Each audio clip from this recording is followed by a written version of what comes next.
చూసినట్లుగా పరిశుద్ధ గ్రంథంలో నుంచి ఒక మాటను మనం చదువుకొని మనము ముందుకు వెళ్దామండి. రోమీయులు రాసినటువంటి పత్రికలో నుంచి 12వ అధ్యాయము 2వ వచనాన్ని ఈ సందర్భంలో మనము జ్ఞాపకం చేసుకుందామండి. 12వ అధ్యాయము 2వ వచనం, రోమీయులు రాసిన పత్రిక 12వ అధ్యాయము 2వ వచనాన్ని మనం జ్ఞాపకం చేసుకుందాం. చూడండి, చదవండి. రోమా పత్రికలో నుంచి జాగ్రత్తగా మనం విందాం. మీరు ఈ లోక మర్యాదను అనుసరింపక ఉత్తమమును అనుకూలమును సంపూర్ణమునై ఉన్న దేవుని చిత్తం మీద పరీక్షించి తెలుసుకున్నట్లు మీ మనసు మారి నూతన మగుట వలన రూపాంతరము పొందిడి. చిన్ని ప్రార్థన చేస్తాను. ప్రేమల తండ్రి, కృపగల దేవ, వందనములనైనా ఎంతవరకునైనా ప్రభా పాటలు ఎందుకు మాకు తోడుకున్నారు, వాక్య భాగంలో కూడా మీరు మాకు తోడుగా ఉండండి. మరి ముఖ్యంగా తండ్రి, గతించిన ప్రభా 7 మాసాలు కాపాడి 8వ మాసంలో మమ్మల్ని ప్రవేశపెట్టారు. మీకు వేలాది వందనాలు, స్తుతులు, స్తోత్రాలు తండ్రి.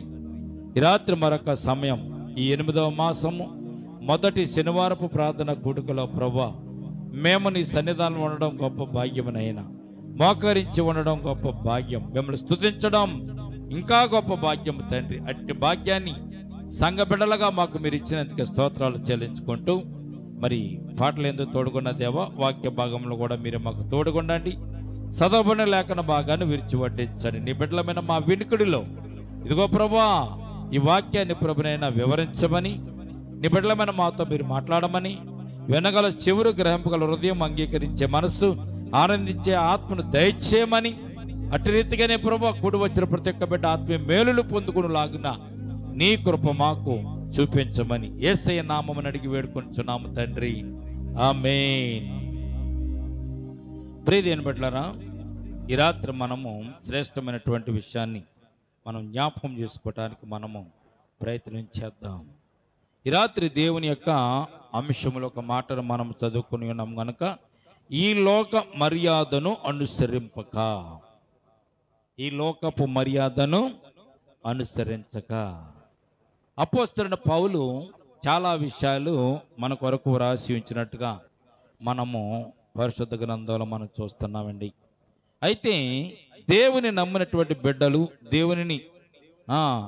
దేవుని యందు నడుస్తున్నటువంటి బిడ్డలు, దేవునితో నడవడానికి ఇష్టపడినటువంటి బిడ్డలు ఈ రాత్రి జ్ఞాపకం చేసుకోవాల్సినటువంటి ఒక విషయం ఉంది. ఏంటో తెలిసినది, దైవభక్తి అంటే ఏమిటి, అలాగే నీవు దైవభక్తి అంటే ఏమనుకుంటున్నావు, బైబిల్ దైవభక్తిని గురించి ఏం చెప్పింది, దైవభక్తి అంటే నువ్వేమనుకుంటున్నావు, దైవభక్తి గురించి నువ్వేమనుకుంటున్నావు, ఈ దైవభక్తి గురించి పరిశుద్ధ గ్రంథం బైబిల్ ఏం చెప్తుంది.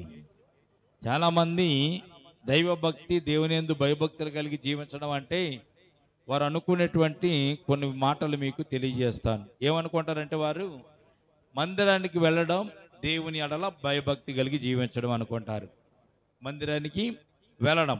రెండవది మనం చూసినట్లయితే మోకరించి ప్రార్థించడం కూడా దేవుని ఎడల భయభక్తి కలిగినటువంటి జీవితం అని అనుకుంటూ ఉంటారు. మూడవది దేవునికి స్తోత్రం స్తోత్రం అని స్తోత్రం చెప్పడం దేవుని ఎడల భయభక్తి కలిగినటువంటి జీవితం అని వారు అనుకుంటూ ఉంటారు. నాలుగవది ఉపవాసం ఉండడం అనేది దేవుని ఎడల భయభక్తి కలిగినటువంటి జీవితం జీవించడం అని అనుకుంటూ ఉంటారు.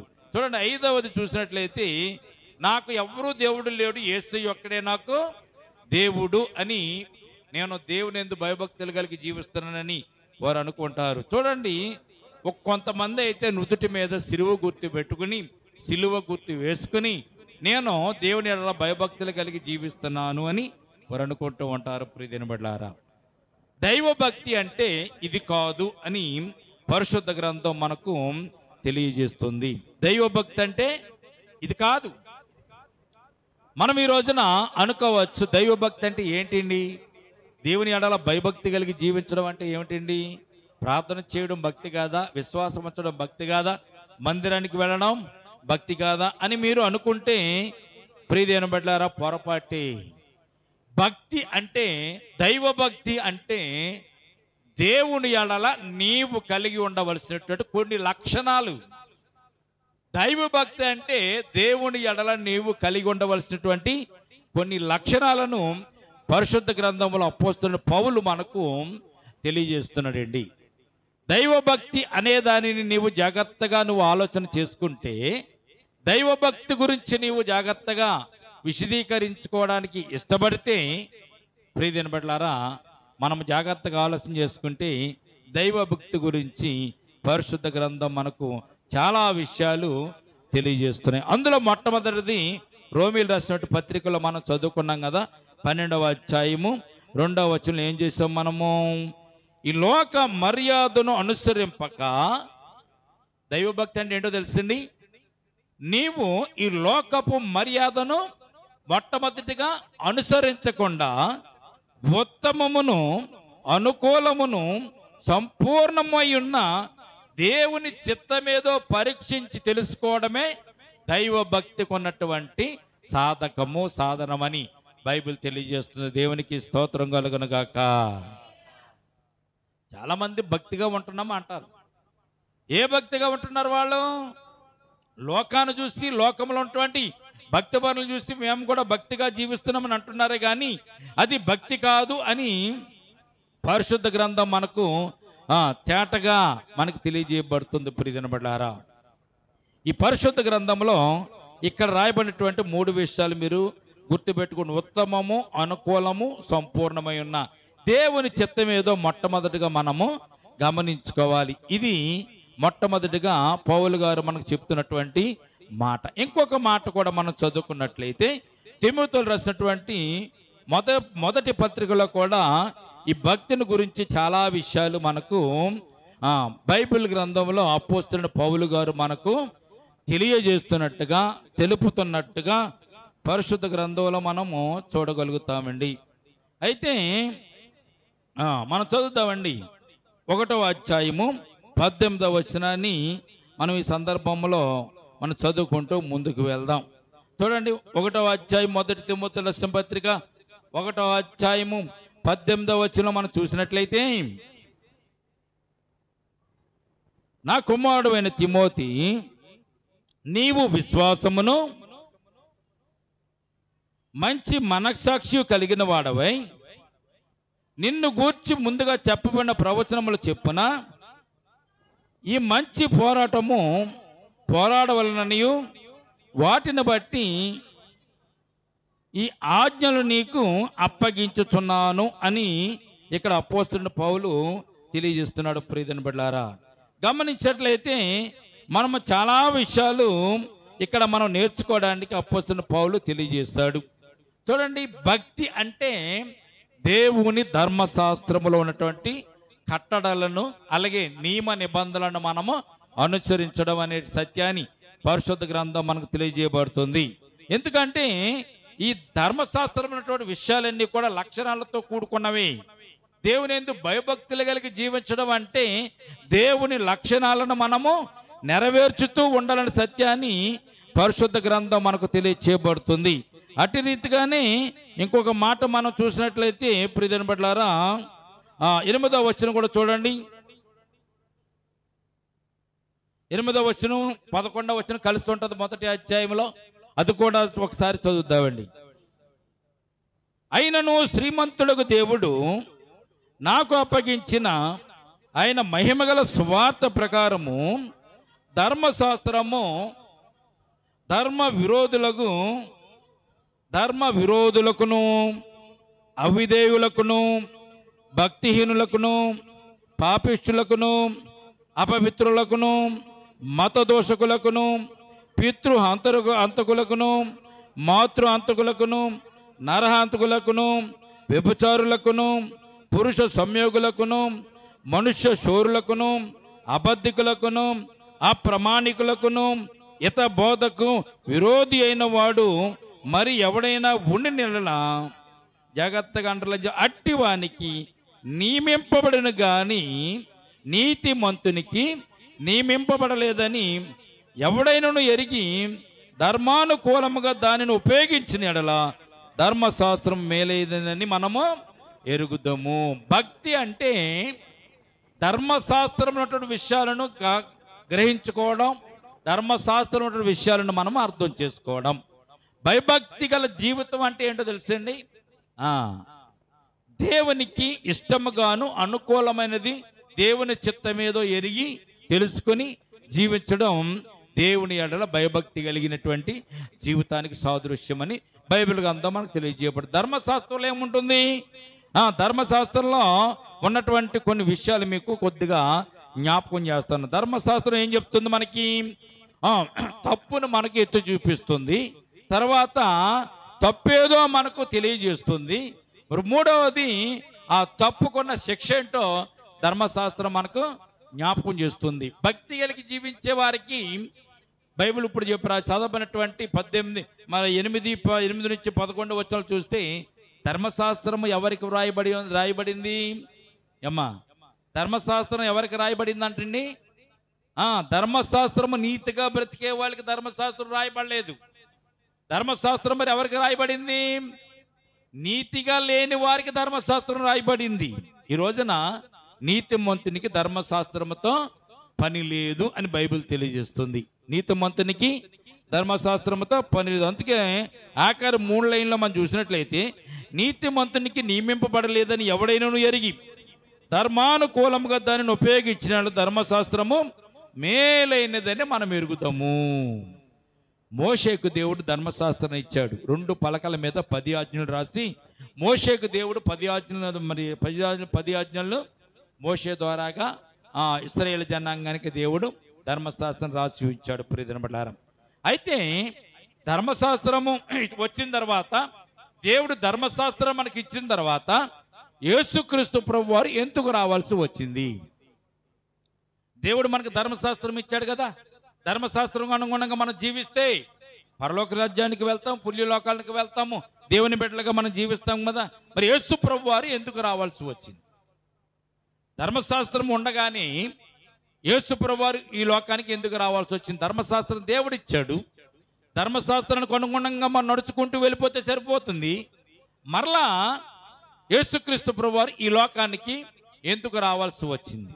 ఎందుకు వచ్చాడు యేసుక్రీస్తు ప్రభు వారు లోకానికి? పాపులను రక్షించడానికి అయినా ఈ లోకానికి వచ్చాడు, నరకం నుంచి తప్పించడానికి అయినా ఈ లోకానికి వచ్చాడు. మరి పాపులను రక్షించడానికి, నరకం నుంచి తప్పించ ధర్మశాస్త్రం అనుసరిస్తే సరిపోతుంది కదా. మనకి ధర్మశాస్త్రం మనకు ఉండగా యేసుక్రీస్తు ప్రభు వారు ఈ లోకానికి ఎందుకు వచ్చారు అన్నది మనం తెలుసుకుంటే దేవుని యందు భయభక్తులు కలిగి అలాగ జీవించాలో, ఎందుకు ఏ రకంగా జీవించాలో మనకు అర్థమవుతున్న సత్యాన్ని పరిశుద్ధ గ్రంథం మనకు తెలియచేయబడుతుంది. దేవుని ధర్మశాస్త్రం అంటే అర్థం ఏంటి? చట్టం అని అర్థం. ధర్మశాస్త్రం అంటే చట్టం. తప్పు చేసిన వాడిని శిక్షించేదే చట్టం. నువ్వు ఏ తప్పు చేసావో తెలియజేసేదే చట్టం. దొంగతనానికి ఒక శిక్ష ఉంటుంది, హత్య చేసినందుకు ఒక శిక్ష ఉంటుంది, అబద్ధం ఆడినందుకు ఒక శిక్ష ఉంటుంది, మోసం చేసినందుకు ఒక శిక్ష ఉంటుంది. ఇది చట్టం. ఇది చట్టం ఏం చెప్తుందంటే నీవు తప్పు చేస్తావు కనుక ఈ శిక్షకు నీవు గురి అవుతావు అని చెప్తుంది చట్టం. ధర్మశాస్త్రం కూడా అంతే. పలానా తప్పు చేస్తావు అనుకో నీకు పలానా శిక్ష పడుతుంది, పలానా పాపం చేస్తావు అనుకో ఆ పాపం నిమిత్తం నువ్వు పాపం అవుతావు, నువ్వు నరకానికి వెళ్తావు, నువ్వు పరలోక రాజ్యానికి వెళ్ళలేవు అని ధర్మశాస్త్రం ఏం చేస్తుందంటే తప్పో ఒప్పో మనకు చూపిస్తుంది. కానీ ధర్మశాస్త్రం తప్పుని కానీ పాపాన్ని కానీ అది తీసివేయలేకపోతుంది ధర్మశాస్త్రం అని. ధర్మశాస్త్రాన్ని కొట్టివేయడానికి కూడా వీలు లేదు. ధర్మశాస్త్రం వచ్చింది కనుకనే మనకు పాపం ఏదో తెలిసింది, పుణ్యం ఏదో తెలిసింది, తప్పేదో తెలిసింది, ఒప్పేదో తెలిసింది. పిరిదినబడ్డారా, ఆ ధర్మశాస్త్రాన్ని బట్టి మనకి శిక్ష కూడా వచ్చింది. ధర్మశాస్త్రం రాక క్రితం దేవుడే శిక్షలు వేసేవాడు. ధర్మశాస్త్రం వచ్చిన తర్వాత ధర్మశాస్త్రానికి అనుగుణంగా ఎవరైతే నడుచుకోకుండా భూమి మీద తిరుగుతున్నారో వారికి ధర్మశాస్త్రం అంటే చట్టము వారిని శిక్షిస్తుందన్న సత్యాన్ని పరిశుద్ధ గ్రంథం మనకు తెలియజేయబడుతుంది. అందుకే 1 యోహాను రాసిన పత్రిక 3వ అధ్యాయము 1వ వచనంలోను మనం ఒక మాట మనం చదివినట్లయితే ప్రియదినబడ్డారా, ఒక మాట మనం చూడండి. 1 యోహాను రాసినటువంటి పత్రిక 3వ అధ్యాయము మొదటి వచనంలో మనం చూస్తే మొదటి పత్రికలోనే మనము దేవుని పిల్లలమని పిలువబడినట్లు తండ్రి మనకి ఎట్టి ప్రేమ అనుగ్రహించినో చూడుడి, మనము దేవుని పిల్లలమే. లోకము మనలను ఎరగదు, ఎలయనగా మనము ఆయనను మనము ఎరగలేదు. ప్రియమైన బిడ్డలారా, దేవుడు నీతిమంతుడు, మనం నీతిగా ఉండడానికి దేవుడు ఏర్పాటు చేసుకున్నాడు. కానీ దేవుని మనము ఎరగడం లేదు కనుకనే మనకు ధర్మశాస్త్రం విషయాలు మనకు తెలియబడడం లేదు. ఇంకొక మాట మనం చూద్దామా?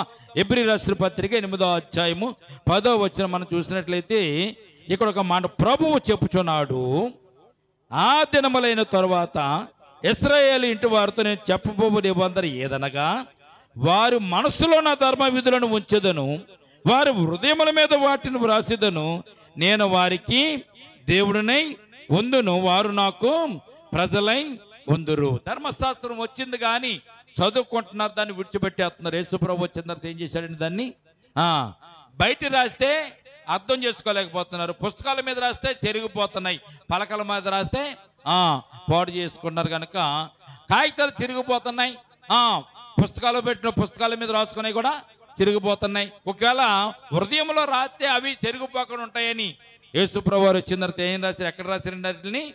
మనసులో నా ధర్మ విధులు ఉంచెదను, వారి హృదయముల మీద వాటిని వ్రాయుదును, నేను వారికి దేవుడినై ఉందు. ఎందుకు ధర్మశాస్త్రపు విధులను రాయడానికి గల కారణం ఏంటో తెలుసా ప్రియమైన బిడ్డలారా?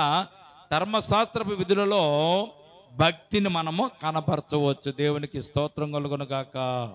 ఇశ్రాయేలు జనాంగానికి దేవుడు ధర్మశాస్త్రం ఇచ్చినా కానీ ఆ ధర్మశాస్త్రానికి అనుగుణంగా వారు నడుచుకోలేకపోయారు, భక్తిహీనతతో కలిగి జీవించారు. వారు ధర్మశాస్త్రాన్ని అనుసరించి నడవకపోతే ఏమవుతుందండి? భక్తిహీనతలోనికి వెళ్ళిపోతాడు.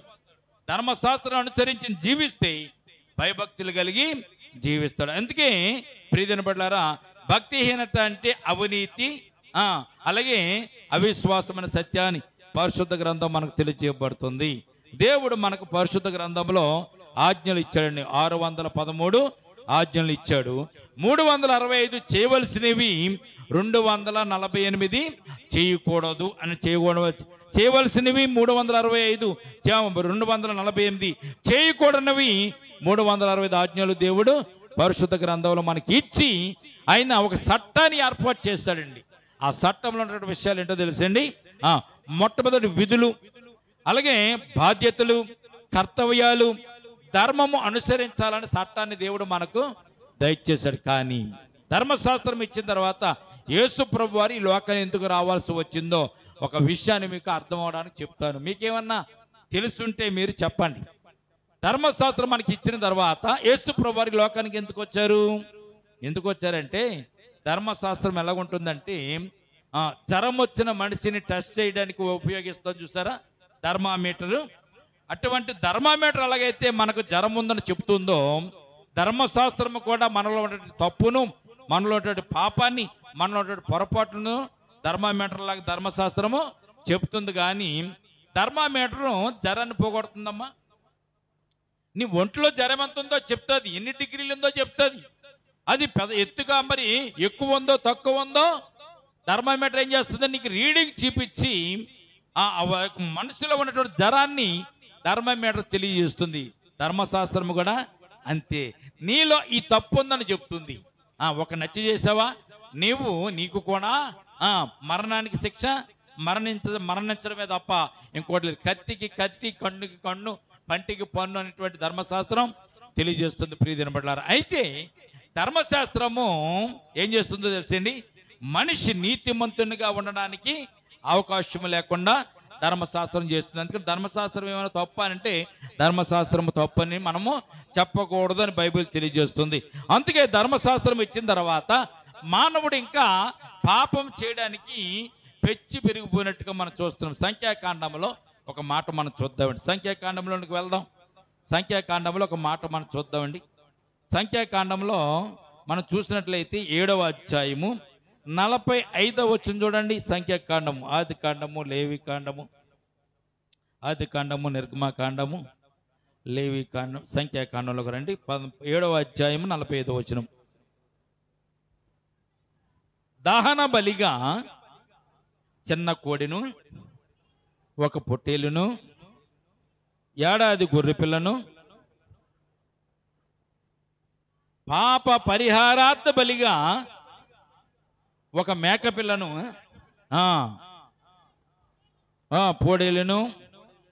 పొట్టేలును 5 మేకపోతులను, ఏడాదికి 5 గొర్రె పిల్లను తన అర్పణగా తెచ్చెను. చూడండి, ఇక్కడ ఒక మాట మనం చూడగలుగుతున్నాం. 46వ వచనం చూస్తే, పాప పరిహారార్థ బలిగా ఒక మేక పిల్లను, సమాధాన బలిగా 2 కోడెలను, 5 పొట్టేలను, 5 మేకపోతు. అంటే పాప పరిహారార్థ బలిగా ఒక మేక పిల్లను వధించి పెడితే వారి పాపము పోతుంది. ఇది ధర్మశాస్త్రం చెప్పేటటువంటి తీర్పు.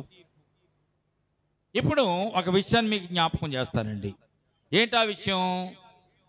ఇదివరకు యేసుక్రీస్తు ప్రభువు రాకముందు పాపం చేసిన వాడు ఏం చేసాడంటే, ఆడికి ఒక 100 గొర్రెలు ఉన్నాయి అనుకోండి. పాపం చేసిన వాడు ఏం చేయాలి?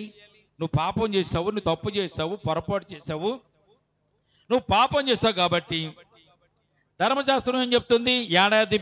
ఏడాది వయసున్నటువంటి గొర్రె పిల్లను కానీ,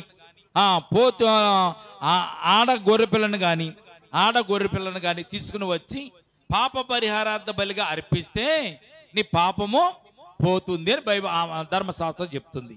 ఇప్పుడు 100 గొర్రెలు ఉన్నవాడు ఏం చేయొచ్చు? ఇప్పుడు 100 గొర్రెలు ఉన్నవాడు 100 పాపాలు చేయొచ్చు. 100 పాపాలు చేసి 100 గొర్రెలను పాప పరిహారార్థ బలిగా అర్పించేయచ్చు.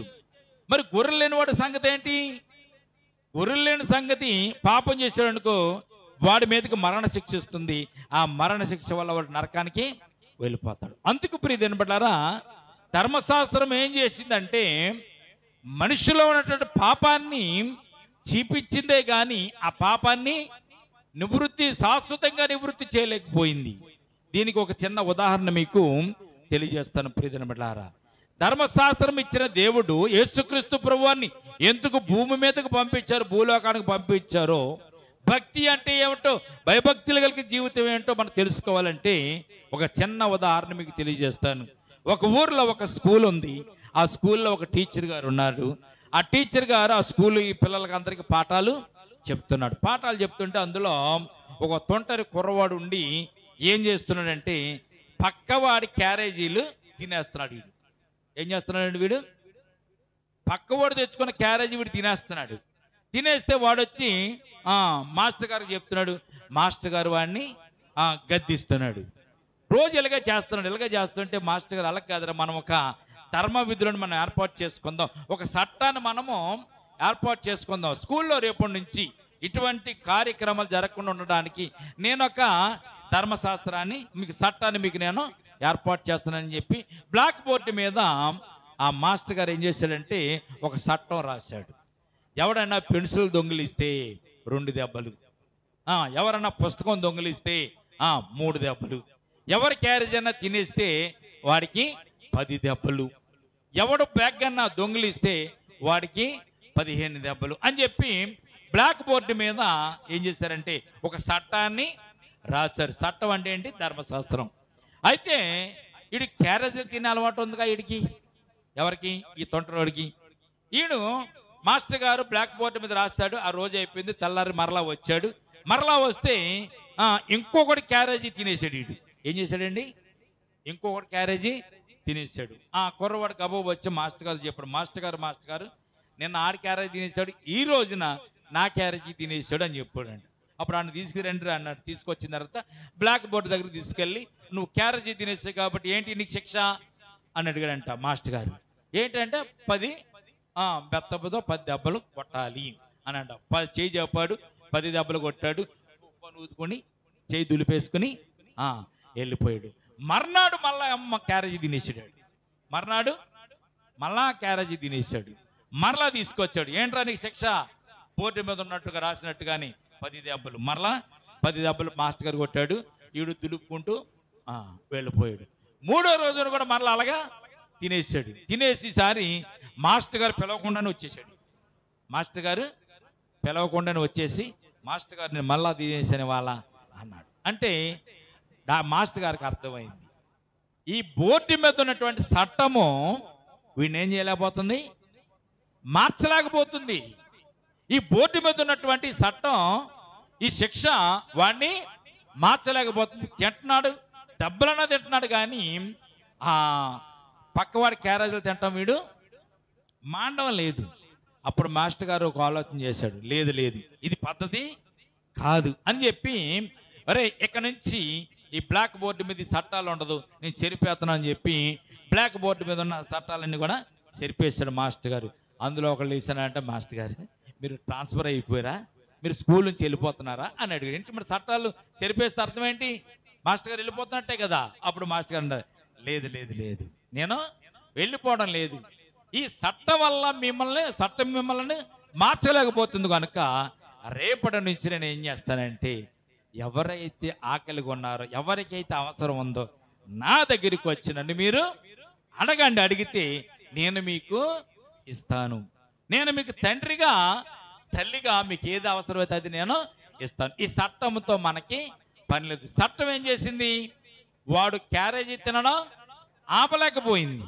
అప్పుడు మాస్టర్ గారు ఏం చేశాడంటే, లేదు లేదు లేదు నేను ఈ చట్టాలు కాదు, కానీ ఇక్కడ నుంచి మీకు ఎవరికి ఏది అవసరం వచ్చినా కానీ నా దగ్గరికి రండి, నేను మీకు ఏం చేస్తాను, ఆకలి అయితే అన్నం పెడతాను, అవసరం ఉంటే ఏది కావాలో నేను కొనిస్తాను అని చెప్పాడంట. తెల్లారి వాడికి ఆకలి వేసింది, మాస్టర్ గారి దగ్గరికి వచ్చాడు. మాస్టర్ గారు ఏం చేశాడు, అతనికి భోజనం పెట్టించాడు. ఇప్పుడు ఏమైంది, చట్టం ఏదైతే వాడిని శిక్షించలేకపోయిందో, దాన్ని సరిచేయలేకపోయిందో, ఆ చట్టం తీసిన తర్వాత మాస్టర్ గారు ఏదైతే ఆ చట్టాన్ని తీసివేసి వాడు మార్పు అయితే వాడు మార్చడానికి ఏదైతే అవసరం ఉందో, మాస్టర్ గారు ఆ మార్పును చేసినప్పుడు ఆ చట్టము వాడి మీద పనిచేయలేదు, కానీ వాడి మీద ప్రేమను మాస్టర్ గారు చూపించారు. ఈ రోజున చట్టం చెప్పే మాట, ధర్మశాస్త్రం చెప్పే మాట్లాడేదంటే తప్పో ఒప్పో చెప్తుంది, కానీ ఆ పాపాన్ని కానీ పాపం చేసేవాడిని కానీ ఆ ధర్మశాస్త్రం మార్చలేకపోయింది. అందుకు యేసుక్రీస్తు ప్రభువారి లోకానికైనా రావాల్సి వచ్చింది. దేవునికి స్తోత్రం కలుగునుగాక. భక్తిగా జీవించడం అంటే నీవు ఎలాగుండాలి, ఈ లోకంలో నీతిగాను న్యాయముగాను ధర్మముగాను ఈ దేవునిలో జీవించడం అనేది భక్తి జీవితానికి సాదృశ్యం. ప్రియనులారా, యేసుక్రీస్తు ప్రభువారు ధర్మశాస్త్రం నెరవేర్చడానికి లోకానికి వచ్చాడు, కొట్టివేయడానికి కాదు. ధర్మశాస్త్రం నిన్ను పాపము నీలో చూపిస్తుంది, కానీ నేనేం చేస్తానంటే ఆ పాపం అసలు నీలో లేకుండానే నేను తుడిచివేస్తాను, చేవరాతను తుడిచివేస్తాను. పాపము నీ మీద పెత్తనం చేయకుండా నేను ఆ పాపాన్ని నీలో నుంచి తొలగిస్తానని యేసుక్రీస్తు ప్రభువారు ఈ లోకానికి వచ్చినట్టుగా మనం చూస్తాం. ఎందుకంటే ధర్మశాస్త్రము చేయలేని దానిని ధర్మశాస్త్రం తప్పుని చూపిస్తుంది. అటు రోజు క్యారేజీ తింటున్నాడు, మాస్టర్ గారి దగ్గరకు వచ్చి చేయి చెబుతున్నాడు, దెబ్బలు తింటున్నాడు, కానీ ఆ చట్టం వాడిని ఏం చేసిందని మార్చలేకపోయింది. అందుకే మాస్టర్ గారు చట్టాన్ని పక్కన పెట్టి మాస్టర్ గారు ఒక మంచి ఆలోచన చేసి వాడు మరలా తప్పు చేయకుండా మాస్టర్ గారే వాడికి భోజనం పెట్టేటువంటి ఏర్పాట్లు చేశాడు. కనుక వాడు దొంగతనం చేయడం మానేశాడు, క్యారేజీలు తినడం మానేశాడు, స్కూల్కి వస్తున్నాడు, చక్కగా చదువుకుంటున్నాడు.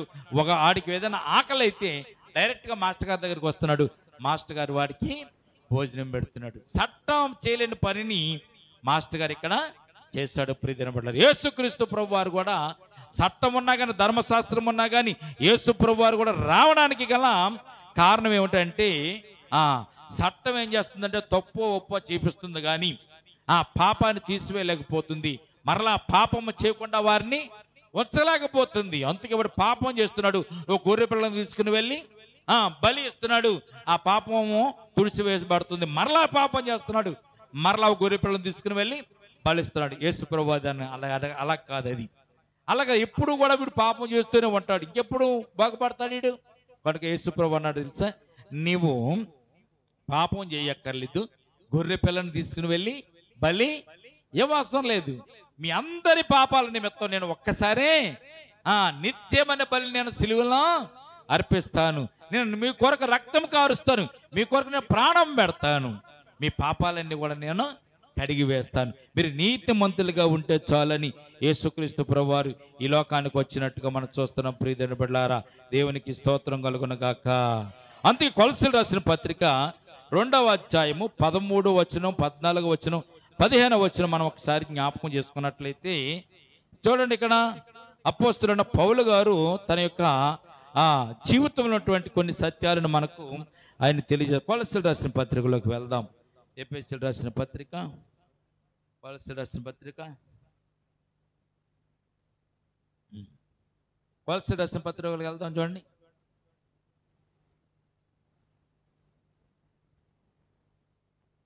రెండవ అధ్యాయము 13,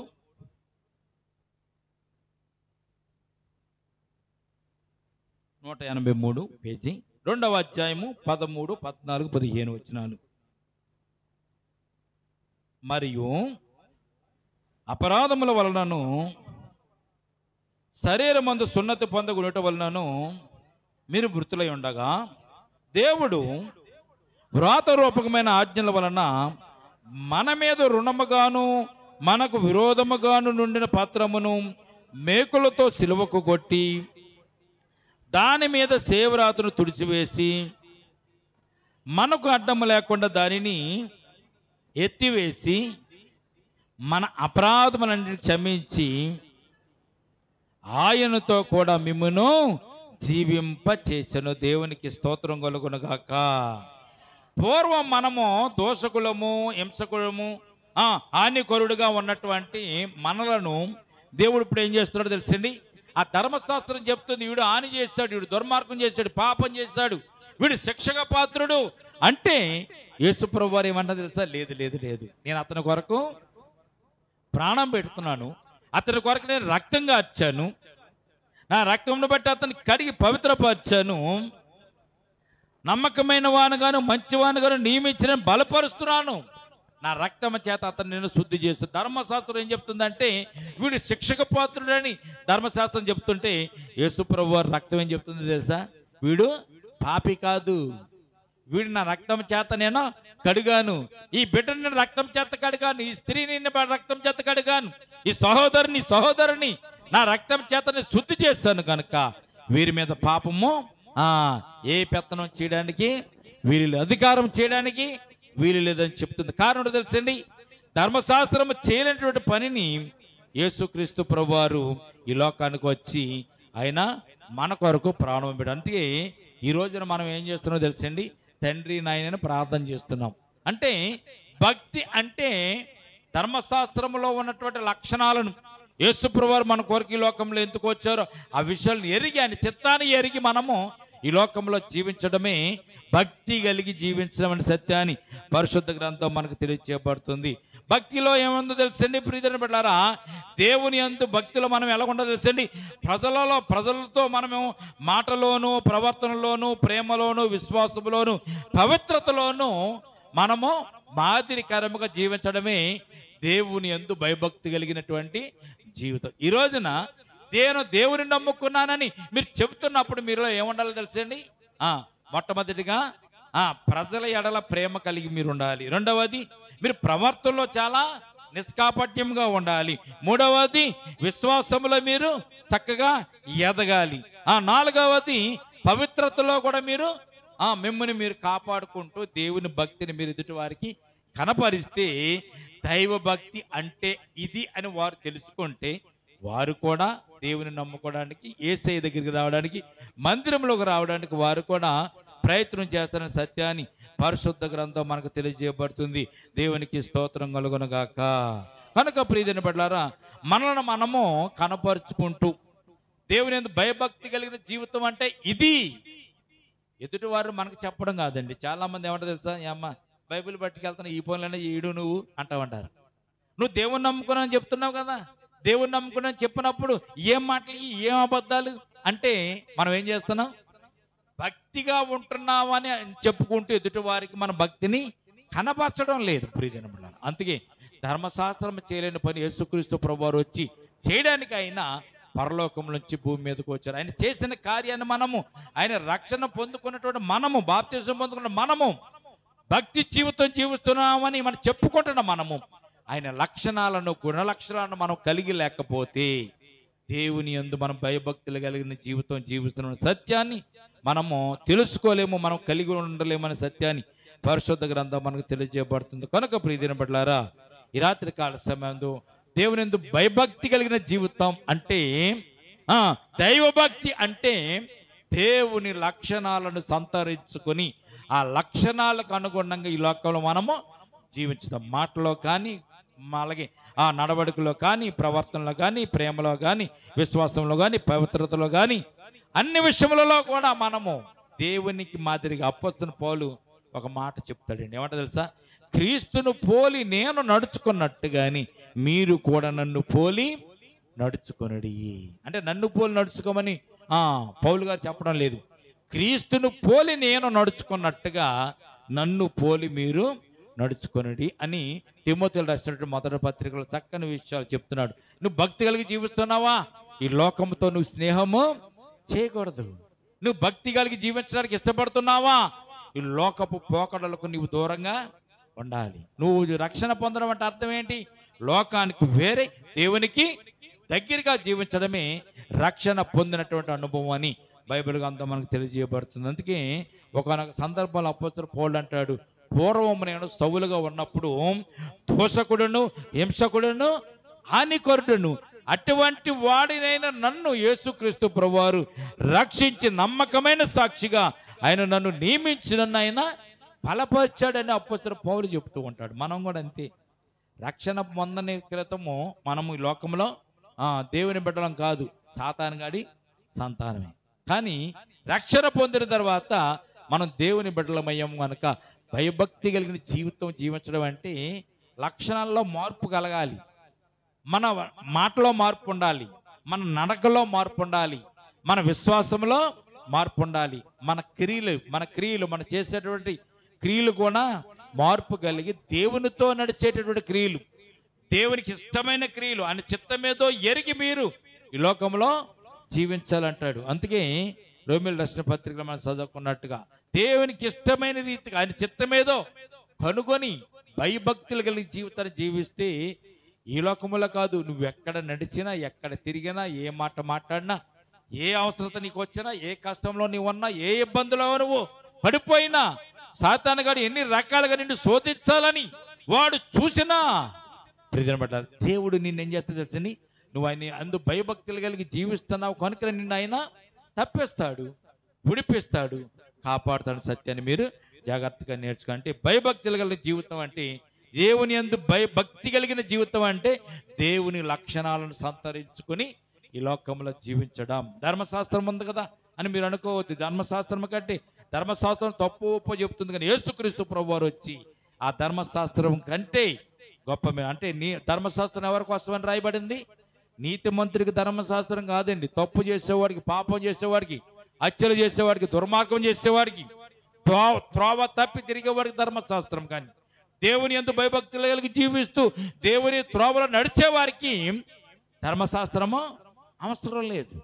నీతిమంతునికి ధర్మశాస్త్రము అవసరం లేదు. అనీతిమంతులకు, దుర్మార్గులకు, దుష్టులకే ధర్మశాస్త్రం అని బైబిల్ గ్రంథం మనకు తెలియజేయబడుతుంది. కనుక ఈ రాత్రి మనము భక్తి కలిగిన జీవిస్తున్నానని ఒకవేళ మీరు చెబితే మీరు ఎలా ఉండాలి తెలుసండి?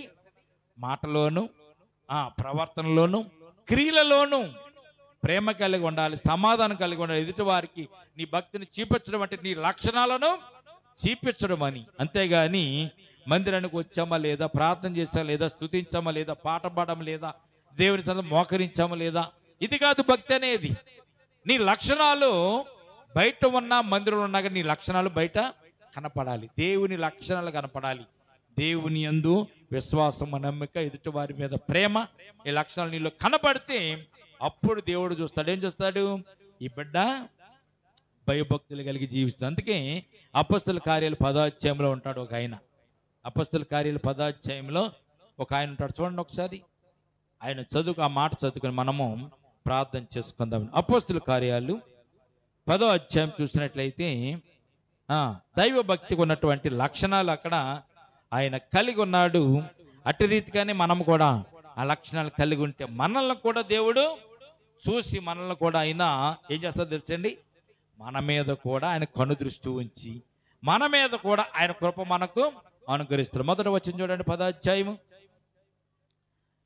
ఇటలీ పట్టణం అనే పట్టణంలో అంటే పట్టణంలో శతాధిపతి అయిన కొర్నేలి అను భక్తిపరుడు ఒకడు కైసరులో ఉండెను. జాగ్రత్తగా ఉన్న లక్షణాలు ఎలాగుంటాయో ఒక్కసారి మీకు భక్తి గురించి చెప్పేటటువంటి మాట ఏం చేసి చూడండి. అతడు తన ఇంటి వారితో కూడా దేవుని యందు భయభక్తులు గలవాడై ఉండి, చూడండి చూడండి చూడండి వినండి, దేవుని యందు భయభక్తులు గలవాడై ఉండి అంటే దేవుని యందు భయభక్తులు గలవాడు చేసేటటువంటి పనులు అంటే ఇక్కడ ఈ మాటలు మనం చూద్దాం. భయభక్తులు గలవాడై ఉండి ప్రజలకు బహుధర్మము చేయొచ్చు, ఎల్లప్పుడూ దేవునికి ప్రార్థన చేయవాడు. ప్రియమైన బిడ్డలారా, ప్రజలకు బహు ధర్మం అంటే ఉపకారం చేసేవాడు. ధర్మం అంటే నువ్వు భక్తి కలిగి జీవిస్తున్నానంటే నీలో ఏముండాలంటే ఉపకారపు ధర్మము నీలో ఉండాలి. ఏమన్నాడు? కోటీశ్వరుడు అండి, వాడి పంచి పెడతాడండి, మాకేమీ లేదండి, గిన్నెడు సన్నీళ్ళు ఇవ్వు, ఒక గ్లాసు మంచినీళ్ళు ఇవ్వు, నీ దగ్గరికి వచ్చిన వారికి మంచిగా పలకరించు, నీ దగ్గర ఉన్నదే నీకు తోసినదే వాడికి పెట్టు, వాళ్ళు తృప్తిపరచు. దేవా నా దగ్గర ఇదే ఉందనని ఇదే ఇస్తున్నాను, నువ్వు ఇవ్వగలిగితే నేను ఇంకా ఇస్తానని చెప్పు. ఎల్లప్పుడూ ప్రజలకు బహు ధర్మము చేయొచ్చు, ఎల్లప్పుడూ దేవునికి ప్రార్థన చేయొచ్చు ఉన్నటువంటి వ్యక్తిగా ఈయన మనం చూడుతున్నాం. 4వ వచనం చూడండి. అతడు దూత వైపు తేరు చూసి భయపడు, ప్రభువా ఏమని అడుగును. అందుకు దూత, నీ ప్రార్థనలను నీ ధర్మ కార్యములను దేవుని సన్నిధానమునకు జ్ఞాపకార్థముగా చేరి. భయభక్తులు కలిగేటటువంటి వాడి జీవితంలో నిత్యము ధర్మ కార్యాలు జరిగిస్తూ ఉంటాడు. ప్రియమైన బిడ్డలారా, ధర్మం చేయడం అంటే మామూలు సామాన్యమైన విషయం కాదండి. ఎదుటి వారి వల్ల నువ్వు ఉపకారం కలిగి జీవించాలంటే సామాన్యమైన విషయము కాదు. అది భయభక్తి కలిగి జీవించేటటువంటి వారి జీవితాలలోనే ఈ ధర్మ కార్యాలు ఉంటాయి, నీతిమత్తమైన కార్యాలు ఉంటాయి, ఎదుటి వారిని ప్రేమించేటటువంటి గుణ లక్షణాలు ఉంటాయి, దేవుని మీద విశ్వాసం ఉంటుంది, దేవుని మీద వారి క్రియలన్నీ కూడా పవిత్రంగా ఉంటాయి. అది దేవునికి కావలసిన భక్తి. అప్పుడు కొర్నేలుని దేవుడు చూశాడు, ఆకాశం నుంచి కొర్నేలుని పిలిచాడు. ఈరోజు నన్ను భక్తి కలిగి జీవిస్తున్నానని చెప్పి నీ లక్షణాలు మారకపోతే, నీ క్రియలు మారకపోతే, నీ తలంపులు మారకపోతే, నీ ఉద్దేశాలు మారకపోతే నువ్వు దేవుని యందు భయభక్తి కలిగి జీవిస్తున్నటువంటి మాట అబద్ధము అని పరిశుద్ధ గ్రంథం ఈ రాత్రికాల సమయం అందు మనకు జ్ఞాపకం చేస్తుంది. భక్తి కలిగిన జీవిస్తున్నానంటే నీ నడవడిక మారిపోవాలి, నీ యొక్క క్రియలు మారిపోవాలి. మారిపోవాలంటే అది కొత్త తెచ్చుకోకర్లే, దేవునికి ఇష్టమైనవిగా నడుచుకుంటే చాలు, దేవునికి ఇష్టముగా నువ్వు మానేస్తే చాలు. ప్రియమైన బిడ్డలారా, అది భక్తి కలిగినటువంటి జీవితం అని పరిశుద్ధ గ్రంథం మనకు తెలియజేయబడుతుంది. కనుక ఇవి ఏమి భక్తికి నిదర్శనం కాదని సత్యాన్ని కూడా మనం జ్ఞాపకం మందిరానికి రావడం, అలాగే మోకరించి ప్రార్థన చేయడం, స్తోత్రాలు చెల్లించడం, ఉపవాసం ఉండడం, ఇది కామన్గా మనం చేసుకునే. కానీ భక్తి అంటే దేవునికి ఇష్టమైన కార్యాలు చేయడం, మన నడవడిక మారడం, మన క్రియలు మారడం, మనం ఉన్నటువంటి తలంపుల ఆలోచన మారడం, ఎదుటి వారికి ఉపకారపు ధర్మాన్ని చేసే గుణాన్ని, లక్షణాలను యేసుక్రీస్తు ప్రభువారు ఏదైతే మనకు తెలియజేశారు, అయినా ఆఖరిగా ఆయన ఒక మాట అన్నాడు, ఇవన్నీ చేయండి కానీ ఆఖరిగా మాత్రం ముఖ్యమైనది ఒకటే ఉంది. ఏంటో తెలుసండి? ప్రేమ అనేటువంటి లక్షణాన్ని మీరు సంతరించుకుని జీవించండి. ప్రేమలు అన్నీ ఉంటాయంటండి. కోపం ఉండదు, ఎదుటి వారి మీద చిరాకు ఉండదు, ఎదుటి వారిని మోసం చేయాలని ఉండదు. ప్రేమించిన వారు అలాగేం చేయరండి. ప్రేమ కనుక నువ్వు కనబరచగలిగితే ఎదుటి వారి మీద, వారిని నువ్వు ఎంతగానో అభిమానిస్తావు, ఎంతగానో ప్రేమిస్తావు, వారికి ఎంతగా మేలు చేయాలనుకుంటావు అంత మేలు చేస్తావు. అంటే ప్రేమ ఉంటే ప్రేమ, లేకపోతే కోపం. ప్రేమకు వ్యతిరేకం కోపమే. కోపం ఉంటే వారిని ద్వేషిస్తాము, వారిని మోసం చేస్తాము, వారిని దగా చేస్తాము, వారిని ఈ లోకంలో ఎన్ని హింసలు పెట్టాలో అన్ని హింసలు పెడతాం. ఏది? కోపం ఉంటే, ప్రేమ లేకపోతే. కనుక యేసు ప్రభువు చెప్పింది ఒకటే మాట, నువ్వు ప్రేమ కలిగి జీవించు. భయభక్తి లేని జీవితానికి ప్రేమ ఒక సాధనం, నీకు క్రియలు ముఖ్యము. అలాగే నువ్వు దేవునిలో జీవిస్తున్నానని చెప్పడానికి ఇతరుల ఎడల నువ్వు ప్రేమ కలిగి ఉండాలి. ఈ లోకంలో నువ్వు సాక్షిగా కూడా జీవించాలని పరిశుద్ధ గ్రంథం మనకు తెలియజేయబడుతుంది. కనుక అట్టి రీతిగా ఈ లోకపు మర్యాదను అనుసరించక, ఏమన్నాడు తెలుసు? రోమిల రాసిన పత్రిక 12వ అధ్యాయం 2వ వచనంలో, ఈ లోకపు మర్యాదను అనుసరించక నువ్వు జీవించడమే దేవుని యందు భయభక్తులు కలిగిన జీవితాన్ని జీవించడం అని బైబిల్ తెలియజేస్తుంది. కనుక ఈ రాత్రి మనము దేవుని యందు భయభక్తులు కలిగి జీవించడానికి ఇష్టపడుతున్నాము కనుక ఈ లోకాన్ని మనం విడిచిపెట్టాలి, లోకపు మర్యాదలను విడిచిపెట్టాలి. ఈ లోకంలో ఉన్నటువంటి కొన్ని కార్యాలు ఉంటాయి, అమావాస్యలని, పొన్నాలని, ఇది మంచి రోజని, ఇది చెడ్డ రోజని, ఇది మంగళవారం అని, ఇది శుక్రవారం అని, ఇటువంటి కొన్ని ఉండే లోకపు మర్యాదలకు సంబంధించి అవన్నీ మనం విడిచిపెట్టేయాలి. దేవా, ఎల్లప్పుడూ నీవే నాతో ఉన్నావు కదా అని ఆయనను మనము ఆయనతో మనం నడుస్తూ, ఆయనతో మనం ప్రార్థన చేసుకుంటూ, ఆయనలో ముందుకు నడుస్తూ మనము భక్తి కలిగిన జీవితాన్ని జీవిస్తున్నామని మనము తెలుసుకుని ముందుకు వెళ్ళడం, విధులను, బాధ్యతలను, కర్తవ్యాలను మనం నెరవేర్చుకుంటూ ముందుకు సాగుదాం. అటువంటి వారిని కొర్నేలుని దేవుడు చూసినట్టుగా, కొర్నేలుని దేవుడు పిలిచినట్లుగా ఆయన భక్తిని బట్టే దేవుడు కొర్నేలుని పిలిచాడు కనుక మన భక్తి విషయంలో కూడా దేవుడు మనల్ని పిలిచి, మనలను పలకరించి, మనతో ఆయన కూడా నడుచున్నట్లుగా మనము ఈ లోకంలో జీవిద్దాం. అట్టి కృప ఈ రాత్రికాల సమయమందు పరిశుద్ధాత్మ దేవుడు అట్టి రీతిగా మనల్ని నడిపించి మనల్ని కాపాడును గాక. ప్రేమల తండ్రి, కృపల దేవందమనైనా ఎంతవరకు రాత్రికాల సమయమందు నీ బిడ్డలమైన మాతో మాట్లాడి అయినా మమ్మల్ని మీ మార్గంలో నడిపించడానికి ఇష్టపడినందుకు స్తోత్రాలు తండ్రి. ఈ లోకంలోనైనా భక్తి కలిగిన జీవితం జీవించడానికి తండ్రి, దైవ భక్తి అంటే ఈయనైనా ఏమిటో తెలియనటువంటి మాకు ప్రభువా ఈ రాత్రి కాల సమయమందునైనా మీరు మాతో మాట్లాడినందుకు వేలాది వందనాలు, స్తుతులు, స్తోత్రాలు తండ్రి. దైవ భక్తి అంటే ప్రభువా ఈ లోక మర్యాదను అనుసరింపక ఉత్తమమును, అనుకూలమును, సంపూర్ణమై ఉన్నటువంటి నీ చిత్తాన్ని ఎరిగి ఈ లోకంలో జీవించడమే దైవ భక్తిగా జీవించడమనే సత్యాన్ని మాకు తెలియజేస్తున్నందుకు స్తుతులు, స్తోత్రాలు చెల్లించుకుంటున్నామనైనా. ఈ లోకంలో ప్రభు అనేక మంది మేము భక్తిగా జీవిస్తున్నాం అంటున్నారే కానీ వారి జీవితంలో ప్రభునైనా వారి మాటలు బాగోలేవు, ప్రవర్తన బాగోలేదు, వారిలో ప్రేమ లేదనైనా, వారిలో విశ్వాసం లేదు, వారిలో పరిశుద్ధత లేదు తండ్రి. ఈ రాత్రి నేను అపోస్తలుడైన పౌలు గారి ద్వారాగా మాకు మీరు తెలియజేశారు. భక్తి అంటే కొర్నేలుతో జీవితంలో కుటుంబంతో సహా భక్తి కలిగి జీవించాడు నైనా. భక్తి పరుడు ఒకడు ఉన్నాడు అని మీరు పరిశుద్ధ గ్రంథంలో వ్రాయించి ఉంచారు నైనా. భక్తి పరుడు ఒకడున్నాడు. ఇటలీ పటాలం అనేటువంటి పటాలములో ఒక భక్తి పరుడు ఉన్నాడు. అతడు మర్యాదగాను, క్రమముగాను ధర్మ కార్యాలు చేస్తున్నాడు. అవి నా సన్నిధానానికి జ్ఞాపకార్థముగా వచ్చినవని దూతను పంపి మీరు కొర్నేలుతో ప్రభువా మీరు చెప్పించారు తండ్రి. ఈ రాత్రి భక్తి అంటే మా జీవితంలో ప్రభునైనా ఎలగబడితే అలా తిరగడం కాదని మీరు తెలియజేశారు తండ్రి. మా మాటలు ప్రభువా నైనా నీకు మేలుకరముగా ఉండాలి, ఇతరులకు నైనా ప్రభువా ఉపకారం కలిగి ఉండాలి, ఇతరుల ఎడల ప్రేమ కలిగి ఉండాలి, ఇతరుల ఎడల మర్యాద కలిగి ఉండాలి. ఇతరుల ఎడల మేమనైనా ప్రభువా నైనా అమర్యాదగా నడుచుకోకుండా ప్రభువా మర్యాదగా నడుచుకునేదాకా ఉండాలి. ఇటువంటి లక్షణాలు కలిగి ఉండడమే భక్తి కలిగి ఉండడం అనే సత్యాన్ని ప్రభా ఈ రాత్రి మీరు మాతో మాట్లాడినందుకు స్తోత్రాలు తండ్రి. నైనా అపోస్తలుడైన పౌలు గారు చెప్తున్నాడు తండ్రి, భక్తి కలిగిన జీవితం అంటే ఈ లోకపు మర్యాదలను అనుసరించకుండా ఉత్తమమును నీతిమత్తమైనటువంటి జీవితాన్ని జీవించడం అనే సత్యాన్ని పరిశుద్ధ గ్రంథం తెలియజేస్తుంది. నేను అనుకూలమును సంపూర్ణమై ఉన్నటువంటి దేవుని చిత్తమేదో తెలుసుకుని జీవించడమే భక్తి కలిగినటువంటి జీవితం అంటున్నారు. మా జీవితంలో ప్రభా అటువంటి ఉత్తమమైన లక్షణాలు లేవునైనా, మా జీవితంలో ప్రభా ఇతరులు ప్రేమించే గుణాలు లేవునైనా, మా జీవితంలో ప్రభు మా హృదయాలలో ప్రభునైనా ఇతరులను మన్నించేటటువంటి ప్రేమ మాలో లేదు తండ్రి. ముఖ్యంగా చెప్పాలంటే మాలో పరిశుద్ధతే లేదు నైనా. మేము మాట్లాడితే అపవిత్రమే నైనా, చూస్తే అపవిత్రమే, మా నడకలు మా పడకలు నైనా, మా శాస్త్రాలు కూడా ప్రభు అపవిత్రమే తండ్రి. ఇది భక్తి కలిగిన జీవితానికి సాదృశ్యం కాదని ఈ రాత్రి మమ్మల్ని హెచ్చరించడానికి నైనా మీరు మాతో మాట్లాడినందుకు వేలాది వందనాలు, స్తుతులు, స్తోత్రాలు తండ్రి. మేము నీలో భక్తి కలిగి జీవిస్తున్నాం అన్నప్పుడు తండ్రి నైనా మా ప్రవర్తన మారాలి, మా లక్షణాలు మారాలి, మన గుణ లక్షణాలు ఇదిగో ప్రభు నీకు ఇంపైనదిగా మర్యాదగా ఉండాలి, నువ్వు మెచ్చుకునేవిగా ఉండాలి.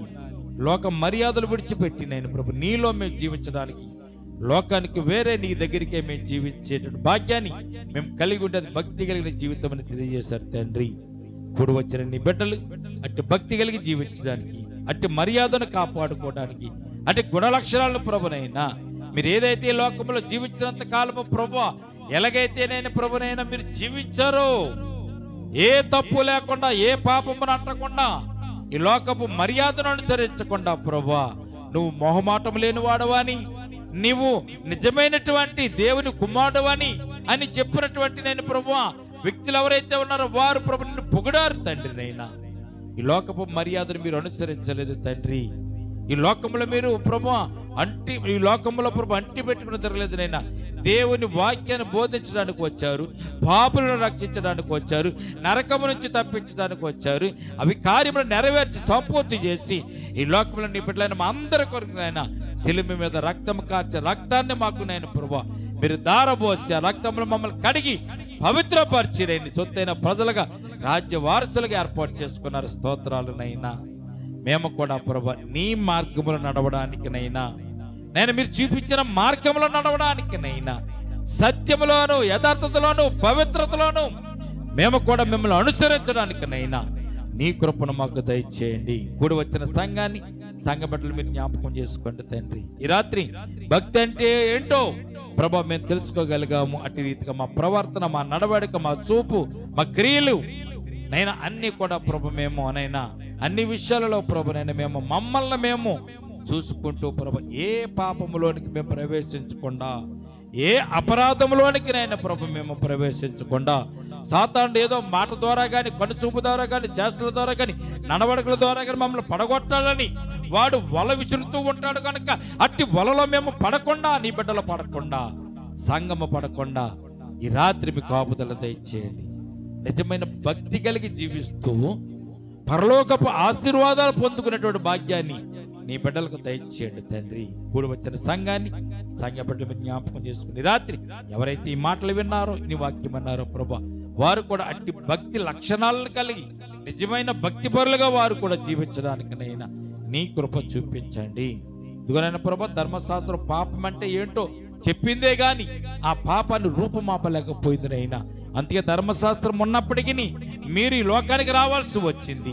ధర్మశాస్త్రం ఏదైతే చేయలేకపోయిందో దాన్ని నెరవేర్చి ఈ లోకములో ఆ పాపాన్ని సమూలముగా నాశనం చేసి నైనా మరణపు ముళ్ళును విరిచి ఇదిగోనైనా ప్రభా మరణము నుండి తిరిగి లేచి సాతానును ఓడించి నైనా ప్రభా నీ బిడ్డల మనం అందరికీ నేను మరణం మీద జయమునిచ్చారు తండ్రి. ఈ లోకములో ప్రభా నీ బిడ్డలు ఉన్నటువంటి వారందరూ కూడా నరకానికి వెళ్ళడానికి వీలు లేకుండా ప్రభా మాకు నేను మీ రక్తం చేత ఇదిగో నేను ప్రభా శుద్ధీకరించి పవిత్రపరిచి పరలోక రాజ్యానికి మమ్మల్ని ఆయత్తం చేసి నేను ప్రభా ఈ లోకం విడిచి వెళ్ళి మరలా మీరు మా కోసం వస్తారు తండ్రి, మమ్మల్ని తీసుకుని వెళ్ళడానికి వస్తానని చెప్పారు తండ్రి. అంతవరకు నేను నిజమైన భక్తి కలిగి మేము ఇదిగో మాన్యత లేకుండా ప్రభునైనా ప్రేమ కలిగి, విశ్వాసాన్ని కలిగి, నమ్మిక కలిగి ఈ లోకంలో నీ బిడ్డలుగా నీ లక్షణాలను సంతరించుకోండి. ఈ లోకంలో జీవించడానికి మీ పరలోకపు ఆశీర్వాదాలు పొందుకోవడానికి నైనా ఇదిగో ప్రభు నీ బిడ్డలందరికీ నేను ప్రభు అట్టి కృప దయచేయమని ఇదిగో నేను ప్రభు కూడి వచ్చిన సంఘాన్ని సంఘ బిడ్డలు జ్ఞాపకం చేసుకోండి తండ్రి. ముఖ్యంగా ప్రభు పావన విషయం మేము ప్రార్థిస్తున్నాం తండ్రి. నైనా జ్వరాన్ని ముట్టండి నైనా అతని ప్రవర్తన కూడా ప్రభు మీరు జ్ఞాపకం చేసుకోండి తండ్రి. నైనా ఈ లోకంలో నీ కొరకు ప్రార్థన, నీ సన్నిధిలో ప్రార్థన చేస్తే నైనా తీర్చలేని కష్టాలు కానీ నష్టాలు కానీ ఏమి ఉండవు తండ్రి. నైనా ఎన్ని బాధలున్నా తీర్చే దేవుడవు, ఎన్ని అప్పులున్నా తీర్చే దేవుడవు, ఎన్ని ఇబ్బందులున్నా కానీ తీర్చే దేవుడవు నీవే మాకు తోడుగా ఉన్నావు తండ్రి. నైనా ఈ రాత్రి ప్రభు కుమారుడు తెలుసుకోవడానికి నేను కృప చూపించండి. కుటుంబాన్ని కట్టండి, అతని మనసును మార్చండి, తలంపులు మార్చండి. ఎక్కడైతే సాతాను పట్టుకున్నాడో ప్రభు ఆ సాతాను కబంధ హస్తంలో నుంచి, సంఖ్యల నుంచి నేను ప్రభు ఆ కుమారుడు దూరం చేయండి తండ్రి. నీదిగోనైనా నీకు దగ్గరగా ఆ కుమారుడిని చేర తీసుకుని నీ హస్తములతో ఆ కుమారుడిని ప్రభు పట్టుకుని ప్రభు నేను నీ కౌగిట్లో అతను బంధించినైనా సాతానికి దూరపరిచినైనా ఈ రాత్రి మేము ప్రార్థిస్తున్నాం తండ్రి. ఆ కుటుంబాన్ని కట్టండి, కుటుంబాన్ని మేలుతో నింపండి ప్రభు. నైనా కుటుంబం కొరకు మేము ప్రార్థిస్తున్నాం తండ్రి. నైనా ఈ రాత్రి మేలుతో నింపమని ప్రార్థిస్తున్నాం. అలాగే ఉద్యోగం లేని వారికి ఉద్యోగం, వ్యాపారాలు లేని వారికి వ్యాపారం, అటు రీతిగానే గృహిణులుగా ఉంటూ గృహం చేస్తున్న బిడ్డల కొరకు కూడా మేము ప్రార్థిస్తున్నాం తండ్రి. నైనా వారికి నేను ప్రభు వారికి ఏదైతే అవసరం మీరు తీర్చండి. ఆర్థికపరమైన ఇబ్బందులు ఉన్న ప్రతి ఒక్క బిడ్డ జ్ఞాపకం చేసుకోండి తండ్రి. ఇదిగో ప్రభు ఈ సమయం ఉంది మరి ముఖ్యంగా వివాహం కావాల్సిన బిడ్డల కొరకు ప్రార్థిస్తున్నాం తండ్రి. నైనా వివాహం అనేది పరలోక రాజ్యంలో నిత్యం అవుతుందన్నావు తండ్రి. ఈ లోకంలో పుట్టిన ప్రతి ఒక్క బిడ్డకు కూడా ప్రభు వివాహం చేయడానికి మీరు ఇష్టపడుతున్నారు తండ్రి. నైనా కనుకనైనా ఈ రాత్రి ప్రభు వివాహం కావలసిన బిడ్డ కొరకు ప్రార్థిస్తున్నాం తండ్రి. మీ కృప చూపించండి, మమ్మల్ని మన్నించండి, మమ్మల్ని క్షమించండి నైనా. మా అపరాధాలు ఉంటే నేను ప్రభు ఈ రాత్రి ప్రభువా నైనా క్షమించి మన్నించి నైనా నీ కృపలో ప్రభునైనా వివాహం జరగడానికి కృప చూపించండి. మాకు ఒక గొప్ప సాక్ష్యాన్ని మీరు దయచేయండి నైనా. ఈ లోకంలో నీ బిడ్డలుగా ప్రభువా నేను ఒక సాక్ష్యాన్ని మాకు దయచేయండి తండ్రి. ఆ సాక్ష్యము ద్వారా ఈ లోకంలో ప్రభు నిన్ను స్తుతించడానికి, నిన్ను గణపరచడానికి నైనా కృప చూపించిన అన్యులుగా మేము చేసుకునే కంటే ప్రభు క్రైస్తవ వివాహాలు చేసుకునే ప్రభునైనా ఇగో నీ సాక్షిగా ఈ లోకంలో జీవించడం ఎంత గొప్ప ధన్యతనైనా అట్టి ధన్యతను ఈ రాత్రి కాల సముద్రి బిడ్డలకు దయచేయమని ప్రార్థన చేస్తున్నాం తండ్రి. అలాగే నేను ప్రభా మరి ఈ రాత్రి ప్రభు చదువుతున్న బిడ్డలు జ్ఞాపకం చేసుకోండి, యవ్వన ప్రాయంలో బిడ్డలు కూడా జ్ఞాపకం చేసుకోండి, చిన్న బిడ్డలను జ్ఞాపకం చేసుకోండి, వారికి మంచి ఆరోగ్యం దయచేయండి ప్రభు. చిన్న విజ్ఞానం బట్టి ప్రార్థిస్తున్నాం, కొట్టండి, స్వస్థపరచండి, ఆరోగ్యం దయచేయండి ప్రభా. అటు రీతిగానే ప్రభా ఏ కుటుంబంలో అయితే శాంతి సమాధానం లేవో ఈ రాత్రి వారికి శాంతిని సమాధానం మీరు దయచేయండి. ఏ కుటుంబంలో కష్టాలు ఇరుకులు ఇబ్బందులు నైనా ఇదిగో ఆర్థిక పని ఇబ్బందులతో కొట్టుమిట్టాడుతున్నారు ఈ రాత్రి మేము శనివారపు ప్రార్థన కూడికల్లో ప్రభా జ్ఞాపకం చేసుకుంటున్నాం ప్రభా. ఆ బిడ్డలందరికీ ఆర్థిక ప్రతి అవసరత అక్రత కూడా మీరు తీర్చండి తండ్రి. అటు రీతిగా ప్రభు వర్షాకాలంలో మేము ఉన్నాము తండ్రి నైనా. ఈ వర్షాకాలంలో వచ్చేటువంటి ఎటువంటి వ్యాధులు బాధలు ఇదిగో ప్రభు నీ బిడ్డలను తాకకుండా ప్రభునైనా వారి చుట్టూ మీకు కంచి వేసి కాపుదలు దయచేయండి. మరి ముఖ్యంగా ఈ రాత్రి మేము ప్రార్థిస్తున్నాం తండ్రి, నీ బిడ్డలుగా నీ సొత్తైన ప్రజలుగా ప్రభు భయభక్తులు కలిగిన జీవితం, భక్తి కలిగిన ప్రభు నీ లక్షణాలను సంతరించుకుని ఈ లోకంలో భక్తి కలిగి మేము జీవించడానికి నైనా ఆ భక్తిలో నీ లక్షణాలు ఉండాలని మీరు తెలియజేశారు కనుక నేను ప్రభు ఆ లక్షణాలు మేము సంతరించుకుని నేను ప్రభు మేము ముందుకు వెళ్ళడానికి కృప చూపించమని రేపటి దినమున మరలా నీ సన్నిధాలు పెట్టి రీతిగా కూడుకుని నేను స్తుతించి గణపరిచేంత వరకు నైనా మీ కాపుదల దయచేయండి.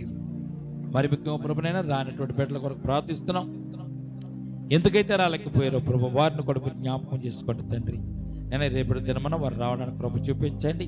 ఇదిగో నేను ప్రభు 7 మాసాలు సంపూర్ణంగా మమ్మల్ని కాపాడి భద్రపరచాడు, 8వ మాసాలు మమ్మల్ని ప్రవేశపెట్టారు తండ్రి. రేపు దినాన మొదటి పునరుద్ధానపు పండుగలో ప్రభు మరి సంఘ బిడ్డలందరూ కూడా కూడుకుని నిన్ను స్తుతించడానికి కనపరచడానికి నేను ప్రభు నీ సన్నిధానంలో పాలు పంపులు పొందడానికి నేను అందరికీ కూడా మీరు కృప అనుగ్రహించమని వాతావరణాన్ని కూడా అనుకూలపరచండి.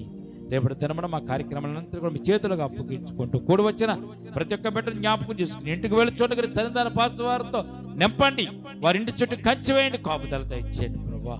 ఇక నేను ప్రభు ఈ రాత్రి ప్రభా మేలుతో వారిని నింపమని నజరుడైన యేసుక్రీస్తు అతి పరిశుద్ధ నామమున ప్రార్థించి మిక్కిలి వినయముతో బ్రతిమలాడి వేడుకొంచున్నాము తండ్రి, ఆమేన్. మన తండ్రి అనే దేవుని ప్రేమయు కుమారుడనే యేసుక్రీస్తు కృపయు పరిశుద్ధాత్మని సహవాసం ఇప్పుడు ఎల్లప్పుడు ప్రవచ పర్యంతము సంగమునకును మనకును సదాకాలము తోడు నిడగుండునగాక, ఆమేన్. యేసు రక్తమే ఇచ్చే ప్రభేశ రక్తమే ఇచ్చే యేసు నామమున సంపూర్ణ విజయం కలుగునగాక, ఆమేన్, ఆమేన్.